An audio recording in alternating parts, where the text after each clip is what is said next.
Hey, Darryl, how are you, sir? Hello, sir. Welcome to the A Game Gala. Thank you. How's it going? So you are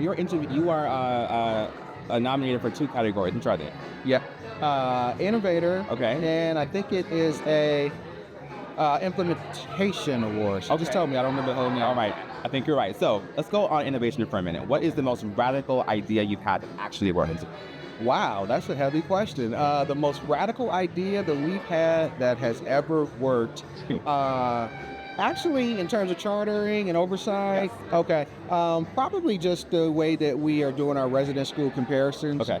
We have new charter renewal criteria in California, and part of it asks us to compare resident schools to the charter in question. And so I was the first coordinator to take a renewal under the new renewal criteria. Sure. And so the resident school analysis was a big piece because we have a 3-tier system. If you don't qualify 1, 2, you get to 3, which is resident school. So just the way that we displayed the data, our graphing in terms of showing, we use a color coding, kind of a heat map Sure. kind of template. So it was new. It was well received by staff and well received by our board. So I was happy to present that and be the first one, kind of a guinea pig. Hey, yeah, of course. Yeah. Of course. So innovation. Give me 3 words that you believe captures innovation in a nutshell within chartering. Within chartering, innovation. Innovation in chartering. Well, one of them be a phrase. Okay, and it's kind of an old school one, but just Okay. thinking outside of the box. Sure. You know, one of our challenges to charters is to be different. Don't recreate the traditional public school that's down the street. Right. Be innovative. Think outside the box. Also, in terms of innovation, the way that charters are going to look at data. Chartering obviously has, in my opinion, more oversight than traditional public schools. Sure. And so it's important for schools to present themselves on paper in terms of data in the right way.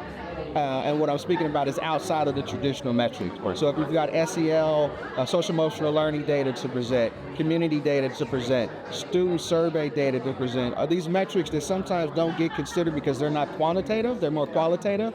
But I love to see charters that bring that into their presentation and discussion of who they are as charter schools.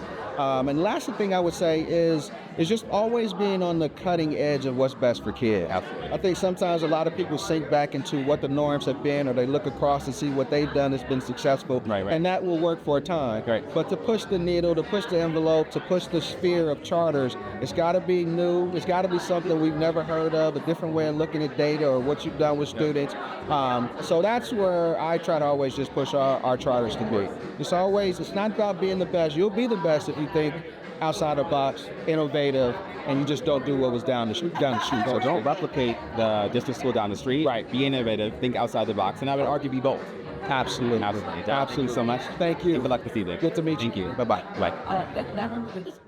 Welcome our winners, Shelley Nye, Darryl Brown, and Indra Ciccarelli. Los Angeles County Office of Education,